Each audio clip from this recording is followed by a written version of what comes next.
potrebovali pomoc. Toto je dôvod. Miminka do postele. Je určité riziko, že by akvárium začalo piť viacej, vtedy by... Kde je babo? Problém s ich udržaním. Haló. Nás preto zavolal, potreboval pomoc vo vode. Haló. Ktorý mi drží a pozeral... Haló. Na mňa. Kde je Miminka? Pozri, aký tu máš neporiadok. Čo si tu narobila? Myslím, že nebude problém. No, poď ti sem. Niečo ti dám. Divadlo, na ktorom sa určite dobre bavili aj žraloky. Nemali sme záťaž a nech sa páči. Jeden si nás prišiel dokonca obzrieť. Snažili sme nech sa a vyhrali. A do postele. A poďme. Ten druhý akvárium.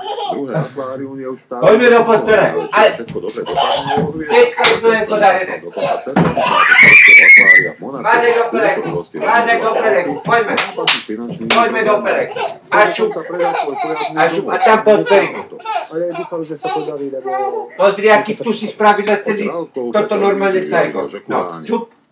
Zrejme sa dymu z početných požiarov Austrálčania ešte nenasýtili. Práve spálenie dymov a nechanie z výfukov sa totiž pokúsili o pokorenie Guinnessovho rekordu. Šoféri 69 aut naraz počas 30 sekúnd dúpali na plynové pedále za neúspešného prevu 10 000 nadšených divákov v austrálskej Canbere. Výsledkom ich snahy bolo nielen nové svetové prvenstvo, ale aj hmla, ktorú by bolo problematické vytvoriť aj hollywoodským filmárom.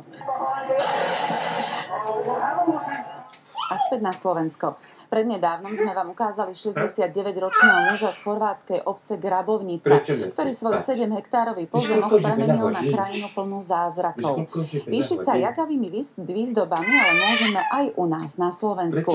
Čím väčšia je však atrakcia, tým hlbšie do peňaženky za účet za elektrínu musia siahnuť majitelia domov.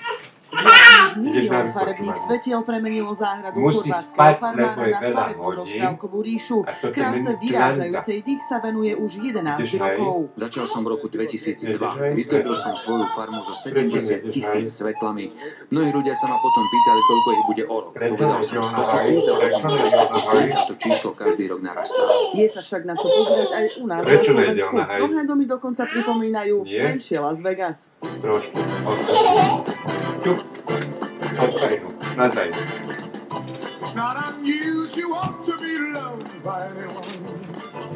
Sme v Rimavských Janovciach a nadmerne vysvietený dom vianočnými výzdobami nájdeme aj tu. Dom zdobí viac ako 11 000 žiaroviek. Trvalo to 5 dní, kým ich majiteľ domu namontoval na dom, stromy a oplotenie. Trocha sa s ním pohrám. Čo ťa boli? Počet žiaroviek, ktoré zdobia nielen dom, ale celú ulicu, každým rokom Ondrej zvyšuje.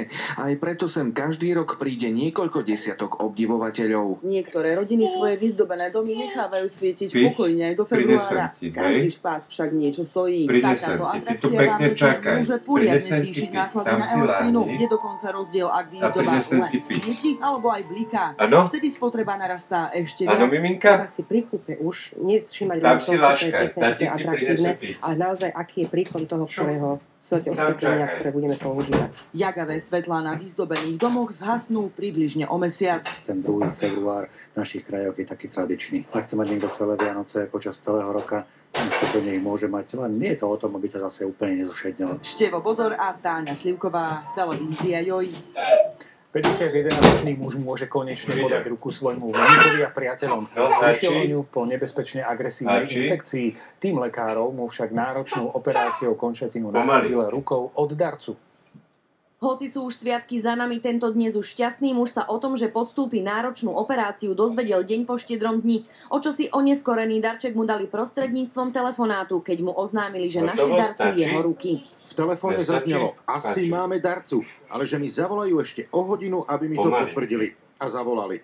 O ďalšiu pol hodinu som bol v nemocnici. Pohyb, cit ako so skutočnou rukou, ako by kto si mávol čarovným prútikom a jeho ruka v priebehu noci dorástla. V skutočnosti išlo o nesmierne komplikovaný zákrok, ktorý trval 8 hodín. Podielali sa na ňom odborníci z Francúzska, ktorí takúto operáciu uskutočnili ako prvý v roku 1988. Mark sa tak stal prvým britským pacientom s transplantovanou rukou. Dúfam, že sa vrátim do práce. Konečne si urobím sám niečo na jedenie, oblečiem tričko, zrýchlim viazanie šnúrok na topánkach, ale najviac sa teším, ako podám ruku vnukovi. Zatiaľ sú jeho pohyby len mierne, ale cit v končatine bude postupne silnieť. Mark má veľkú šancu, že jeho ruka bude fungovať ako tá skutočná. Výsledky očakávame od 6 mesiacov po 1 rok. Obnova nervových spojení je unikátna operácia a lekári veria, že svoju prácu odviedli tak dobre, aby sa Mark mohol opäť zaradiť do normálneho života. Adriana Mikundová, televízia Jej. Na Slovensku sa podarilo vyšľachtiť novú odrodu hrozna. Víno z neho obsahuje niekoľkonásobne viac antioxidantov ako iné svetové vína. Odborníci o ňom dokonca tvrdia, že predĺžuje život o 3 až 5 rokov. Lekári ho však odporúčajú konzumovať v malých množstvách. A dokonca hovoria, že čím je človek starší, tým je víno pre jeho zdravie prospešnejšie. Už pôjdeš hájiť, dobre? V týchto súdoch a tankoch sú vína z nových slovenských odrod hrozná. Z Nitry, Hronu, Rímavy, Torisy a Rudavý. Krásna farba. Veľmi poď sa zakryť.